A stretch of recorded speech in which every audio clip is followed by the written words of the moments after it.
Hello viewers, আসসালামু আলাইকুম। আমি বোরহান, আপনারা দেখছেন বোরহান ব্লগ। তো আজকের ভিডিওতে যা থাকছে, তো আমরা যারা ডিএসএলআর ক্যামেরায় কিনেছি অথবা কিনবো বলে ভাবছি, তো তারা কিভাবে ডিএসএলআর ক্যামেরার লেন্সটা সঠিকভাবে ব্যবহার করবেন এবং কিভাবে ব্যবহার করলে আপনার লেন্সে কোনো ধরনের ফাঙ্গাস থাকবে না বা কোনো প্রকারের ময়লা জমবে না, আজ সেটা ভিডিওতে দেখানোর জন্য চেষ্টা করব। তো চলুন ভিডিওটি শুরু করি। বন্ধুরা, আমার হাতে দেখছেন একটি ডিএসএলআর ক্যামেরার কিট লেন্স, আর আমার ক্যামেরাটি হচ্ছে 700D ক্যামেরা। তো আমরা সবাই চাই আমাদের লেন্সটা যাতে সঠিকভাবে আমরা ব্যবহার করতে পারি এবং আমাদের লেন্সটা যেন অল্প দিনে নষ্ট না হয়ে যায়। তো অবশ্যই নতুনদের জন্য ভিডিওটি অনেক হেল্পফুল হবে। যারা বিগিনার আছেন, অবশ্যই যারা প্রফেশনাল আছেন ভিডিওটি চাইলে স্কিপ করতে পারেন। তো বন্ধুরা, অবশ্যই আমি বলবো যে কিট লেন্সটি দেখতেছেন, যে কিট লেন্স আমার হাতে আছে, এটা অবশ্যই আপনি যখন ব্যবহার করবেন না তখন আপনি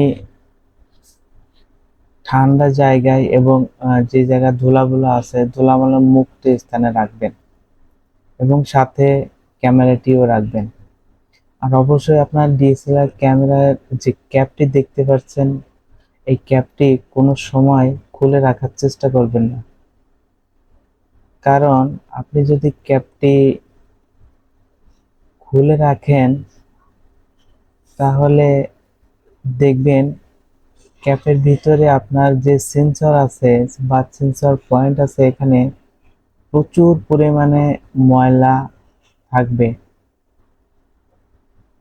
তো অবশ্যই আমরা ব্যবহারের পর আমাদের ক্যামেরা ক্যাপটি লাগিয়ে রাখবো। যদি লাগিয়ে না রাখি তাহলে অনেক সমস্যার সম্মুখীন হতে হবে আমাদের।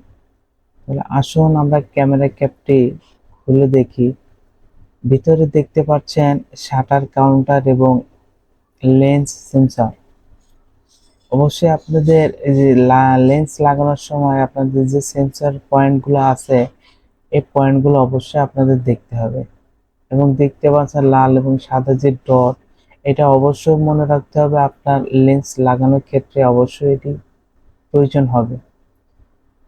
তো একটু পরে আপনাদের দেখো আমরা লেন্স কিভাবে অ্যাড করি। দেখতে পাচ্ছেন আমার হাতে যে কিট লেন্সটি, আমি কিট লেন্সের ব্যাক পার্টের যে ক্যাপ আছে এই ক্যাপটি খুলে ফেলছি এবং অবশ্যই আপনাকে খেয়াল রাখতে হবে যে ডট যে ডট আছে যে ডট আছে, সাদার সাথে সাদা এবং লালের সাথে লাল ডট মিলিয়ে ঘড়ির কাঁটার দিকে হালকা করে প্রেস করবেন। আলতো করে প্রেস করলে একটা শব্দ হবে, এই শব্দ হলেই বুঝতে পারবেন আপনি আপনার লেন্সটি সঠিকভাবে অ্যাড করছেন। দেখুন কিভাবে অ্যাড করতেছি। তো অবশ্যই আমার ক্যামেরার লেন্সটি অ্যাড হয়ে গেছে। আর যদি অ্যাড না হয় বা শব্দ না হয় তাহলে আপনি কোনো অবস্থাতেই প্রেসার দিবেন না। কারণ প্রেসার দিলে একটুতে আপনার সেন্সরের অনেক বড় ধরনের ক্ষতি হয়ে যেতে পারে। তো দেখলেন কিভাবে আমি লেন্সটি লাগিয়েছি। তো এভাবে আপনারা লেন্সটি লাগাতে পারবেন। এটি আমি যেটি ব্যবহার করছি এটি কিট লেন্স। তো এই কিট লেন্সে অনেক সুবিধা আছে। তো এটিতে আপনার অটো স্টেবিলাইজার আছে, আপনি চাইলে স্টেবিলাইজার অন করে ফটো ভিডিও শুট করতে পারবেন। এবং এটি হচ্ছে আপনার খুব ভালো মানের একটি লেন্স।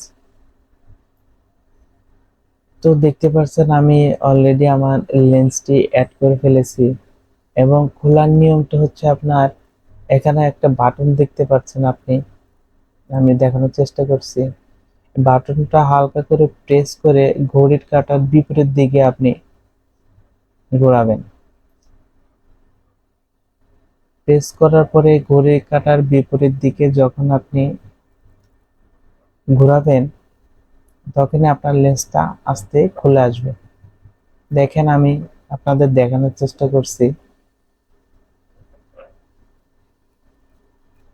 যখনই ঘোরাবেন হালকা করে লেন্সটা আপনার খুলে আসবে। দেখতে পাচ্ছেন কিভাবে ধরা লাগবে। অবশ্যই আপনি ধরার সময় মিডিল পয়েন্টে ধরার চেষ্টা করবেন। তো দেখেন আমি লেন্সটি আবার পুনরায় খুলে ফেললাম। তো এইভাবে আপনারা লেন্স খুলে আপনার সাথে সাথে ক্যামেরার যে ক্যাপটা আছে সেই ক্যাপটা আপনি লাগিয়ে দিবেন এবং মনে রাখবেন অবশ্যই খোলার ক্ষেত্রে আপনার বাটনটি প্রেস করা লাগবে। তো আমরা ক্যাপটি লাগিয়ে রাখলাম পুনরায় এবং লেন্সের ক্যাপটি পুনরায় লাগিয়ে রাখলাম। তো এভাবে লেন্স খুলবেন এবং লেন্স লাগাবেন।